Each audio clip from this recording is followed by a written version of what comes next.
Screen पर हिंदी व्याकरण कक्षा 7 का बुक नज़र आ रहा है। आज मैं आपको पार्ट 3 बताऊंगी।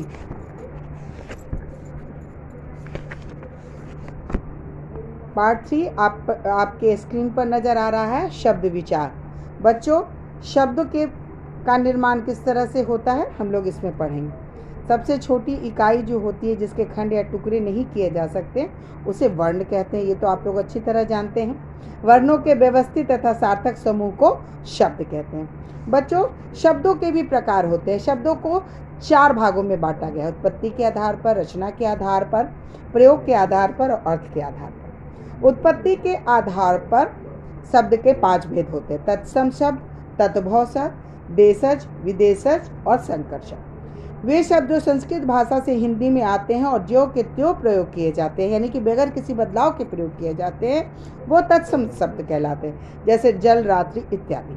तद्भव शब्द जो कि मूल रूप से संस्कृत में आते हैं परंतु वो कुछ परिवर्तित रूप में आते हैं, जैसे रात, सीख, दूध इत्यादि। बच्चों, आपके स्क्रीन पर तत्सम और तद्भव शब्दों का बहुत सारा उदाहरण है, जिससे आप कुछ उदाहरण को अपने कॉपी में उतारेंगे। तीसरा है देशज या देशी शब्द। वे शब्द जो क्षेत्रीय भाषाओं में प्रयोग होते हैं उसे देशज या देशी शब्द कहते हैं, जैसे पगड़ी, लुटिया इत्यादि। विदेशी शब्द, जैसा कि भाषा से स्पष्ट है, जो शब्द विदेशी भाषाओं से समय समय पर हिंदी में आते हैं उन्हें विदेशी शब्द कहते हैं, जैसे अंग्रेजी, पुर्तगाली, अरबी, फारसी, चीनी तथा फ्रेंच। अंग्रेजी, पुर्तगाली, अरबी, फारसी, तुर्की, चीनी, ये बहुत ऐसे सारे शब्द हैं जिसको कि हम हिंदी में प्रयोग करते हैं, जैसे चीनी शब्द चाय, तुर्की शब्द बावर्ची, फारसी शब्द किताब, अरबी शब्द कागज, पुर्तगाली शब्द तौलिया, अंग्रेजी शब्द स्कूल, स्टेशन इत्यादि। बच्चों, आखिरी भेद है इसका संकर शब्द।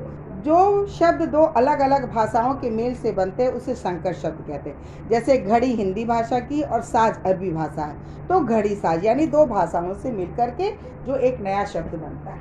आइए बच्चों, अब मैं आपको रचना के आधार पर शब्दों के भेद बताती हूँ। रचना के आधार पर शब्दों को 3 भागों में बांटा गया है: रूढ़ शब्द, यौगिक शब्द और योग रूढ़ शब्द। ऐसे शब्द जो परंपरागत रूप से चले आ रहे हैं, जिसका कोई खंड या अर्थ नहीं होता है, उसे रूढ़ शब्द कहते हैं, जैसे वृक्ष, तालाब इत्यादि। यौगिक शब्द 2 या 2 से अधिक शब्दों या शब्दांशों को यौगिक शब्द कहते हैं, जैसे देवालय, छात्रावास। देव तथा आलय मिलकर देवालय बना, छात्र तथा आवास मिलकर छात्रावास बना। योग रूढ़ शब्द ऐसे यौगिक शब्द जो समान अर्थ ना प्रकट करके विशेष अर्थ प्रकट करते हैं, उसे योग रूढ़ शब्द कहते हैं, जैसे पंकज, हिमालय इत्यादि। पंकज यानी कि कमल जो कि कीचड़ में खिलता है, हिमालय यानी कि बर्फ का पहाड़। प्रयोग के आधार पर शब्दों को 2 भागों में बांटा गया है: विकारी शब्द और अविकारी शब्द। विकारी का अर्थ है परिवर्तन, जिन शब्दों में लिंग, वचन और कारक के साथ परिवर्तित होता है। विकारी शब्द 4 तरह के होते हैं: संज्ञा, सर्वनाम, विशेषण और क्रिया। अविकारी शब्द जिन शब्दों का रूप तो नहीं बदलता और वो सदा एक समान रहते हैं, उन्हें अविकारी शब्द कहते हैं और अव्यय भी कहते हैं।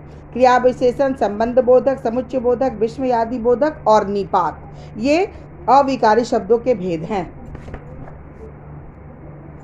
बच्चों, चौथा और आखिरी है अर्थ के आधार पर। अर्थ के आधार पर शब्दों को 2 भागों में बांटा गया: सार्थक शब्द और निरर्थक शब्द। जिन शब्दों का अपने आप में अर्थ होता है उन्हें सार्थक शब्द कहते हैं, जैसे सरोवर, क्षितिज इत्यादि।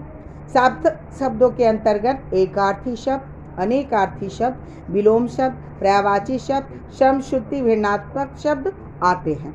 निरर्थक शब्द बच्चों, जैसा कि नाम से स्पष्ट है, जिन शब्दों का कोई अर्थ नहीं होता परंतु भाषा में इसका प्रयोग किया जाता है, वो निरर्थक शब्द कहलाते हैं, जैसे आपने खाना वाना खा लिया, तुम अनसंड बातें मत बोलो। वाना तथा अनसंड ये निरर्थक शब्द हैं।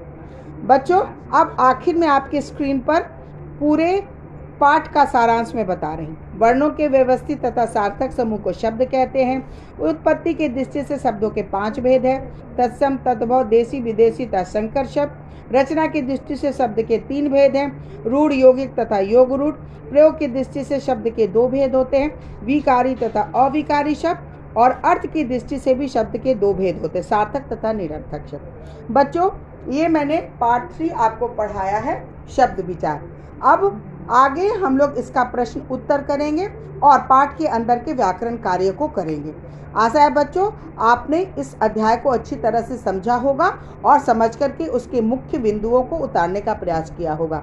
आपको अगर कहीं पर परेशानी या दिक्कत होती है तो कुछ देर के लिए आप उसे रोक लेंगे स्क्रीन पर और उसके बाद आप उसको उतारेंगे और फिर आप आगे का वीडियो देखेंगे। Thank you.